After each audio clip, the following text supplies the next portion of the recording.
This is a teaching from my new book, Escape the Coming Antichrist, When the Pre-Tribulation Rapture Fails, and It Will, by Lou Caminali. Today's teaching is on exposing Rapture Heresy.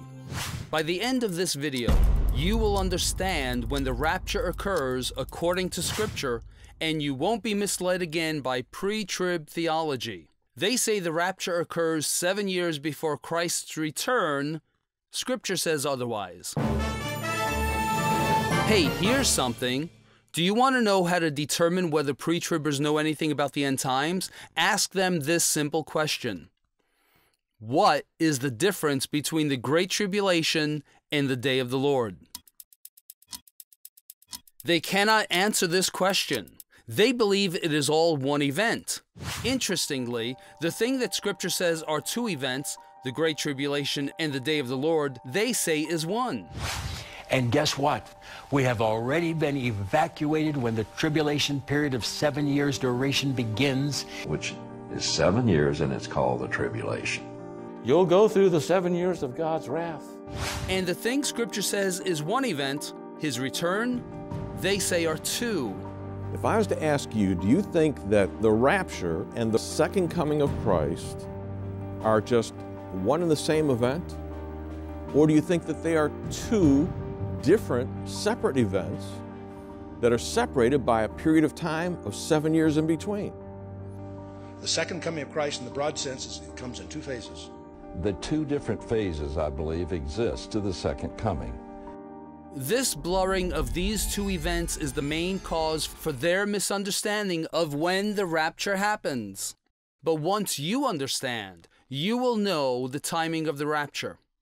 Take a walk with me now as we compare Jesus' own words side by side with the 7 seals of Revelation. This is Daniel's 70th week. We all agree this is the timeline of 7 years before Christ's actual return. Let's first begin placing the landmarks the Lord has assigned from His Word for this week. The first landmark that starts the last 7 years before Christ's return is the Antichrist affirming a covenant of reestablishing temple worship in Israel. The second landmark begins the Great Tribulation at midpoint of the 7 years. That's when the Antichrist enters the temple and demands worship. The third landmark is the return of Jesus Christ, 7 years from when the Antichrist first affirmed the covenant. These 3 landmarks are immutable. Now, let's add the 7 seals to these landmarks. The first seal, false Christs, is actually talking about the Antichrist. This seal opens as soon as the Antichrist affirms the covenant. The Antichrist brings about the second seal, which is wars. Wars lead to the third seal, famine. And the fourth seal is death, where many under Antichrist's control will die. These first 3.5 years are not even called tribulation. Jesus refers to this time as the beginning of sorrows. Now, you've heard of the 4 horsemen of the apocalypse. The 4 horsemen are the first 4 seals of Revelation, and they ride during the beginning of sorrows. Have you ever wondered why, if there are 7 seals, there are only 4 horsemen?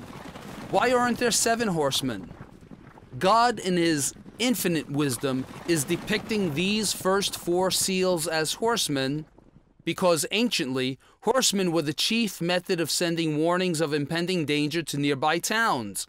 These 4 horsemen, false Christs, wars, famine, and death, are warning the world with increasing intensity about the soon-coming 5th seal, the Great Tribulation. That's why there are no more horsemen after the 4th seal. They were warning about this 5th seal. Once the Antichrist sets himself up as God in the temple, the Great Tribulation begins. Following the 5th seal is the 6th, which is the signs in the sun, moon, and stars. After the 6th seal comes the day of the Lord. Now the 5th, 6th, and 7th seals prove that the Great Tribulation and the Day of the Lord are two separate events. God, in His great wisdom, put the sixth seal of supernatural signs of the sun, moon, and stars to separate these two events so that there should be no confusion. Except, of course, if you're a pre-tribber. These 7 seals coincide with Jesus' Olivet prophecy.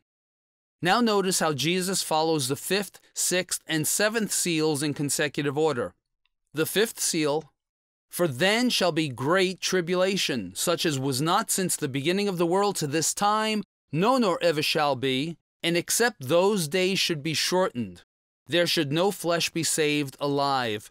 But for the elect's sake, those days shall be shortened." The 6th seal, "Immediately after the tribulation of those days shall the sun be darkened, and the moon shall not give her light, and the stars shall fall from heaven, and the powers of the heavens shall be shaken." And now this is the 7th seal. "And then shall appear the sign of the Son of Man in heaven. And then shall all the tribes of the earth mourn, and they shall see the Son of Man coming in the clouds of heaven with power and great glory." Now you'll be able to see where the rapture actually takes place. Let's backtrack. In the 5th seal, Jesus says this, "For then shall be great tribulation, such as was not since the beginning of the world to this time, no nor ever shall be, and except those days shall be shortened, there should no flesh be saved alive. But for the elect's sake, those days shall be shortened." Think that through. Jesus cuts short those days by His return, but notice also, the elect of God are still on the earth. The elect is the church. Follow along again. The 5th seal is the Great Tribulation, and the elect are still there.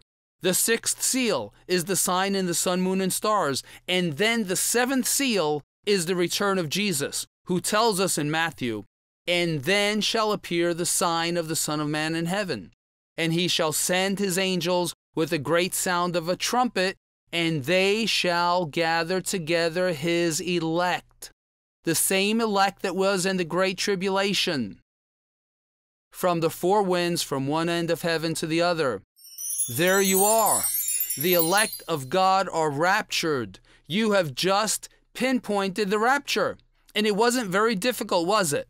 You see, God's people are taken out just before God pours out His wrath on the earth on the day of the Lord. So you see, you have to understand that there's a difference between the Great Tribulation and the day of the Lord before you can determine the timing of the rapture. Now, we're just skimming the surface in this video. We can't get into every detail, but there's far more information in my new book, Escape the Coming Antichrist, When the Pre-Tribulation Rapture Fails, and It Will, by Lou Caminali. It's available now at Amazon and Barnes & Noble. Get yours today.